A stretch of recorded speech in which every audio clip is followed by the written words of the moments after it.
పాల సముద్రాన్ని చిలికితే ఒక అమృతం వచ్చింది, పరమేశ్వరుడి నోటిలోంచి ఒక అమృతం వచ్చింది. వాగ్రూపమైనటువంటి అమృతమే గీత. అందుకే ఆ అమృతం తాగడానికి చాలా కష్టం. గరుత్మంతుడే తీసుకొచ్చి దర్భల మీద పెట్టినా నాగులు తాగలేకపోయాయి.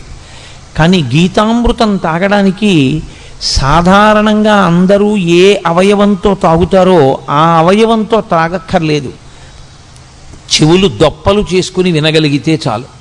ఆ విశ్వాసంతో ఆ భక్తితో ఎవరు కూర్చుని వింటారో అటువంటి వారందరూ ఈ అమృతాన్ని తాగడానికి అర్హులే. ఈ అమృతాన్ని ఎవరు సేవిస్తారో వాళ్ళకు ఒక లక్షణం ఉంటుంది. అమృతం తాగినవాడు ఇక మళ్ళీ పుట్టవలసిన అవసరం ఉండదు. కాబట్టి ఇదే చిట్టచివరిసారి శరీరాన్ని విడిచిపెట్టడం. కానీ త్రాగడం అంటూ జరిగినప్పుడు శరీరం ఉంటే కదా తాగాడు, శరీరం లేకుండా త్రాగడం అన్న మాట రాదు.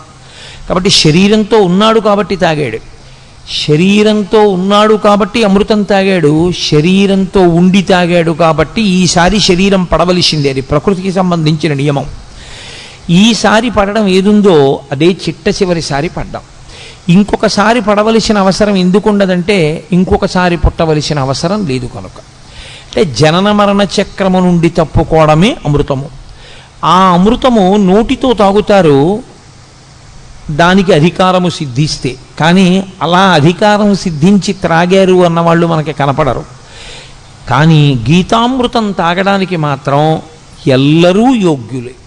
దేని చేత యోగ్యత?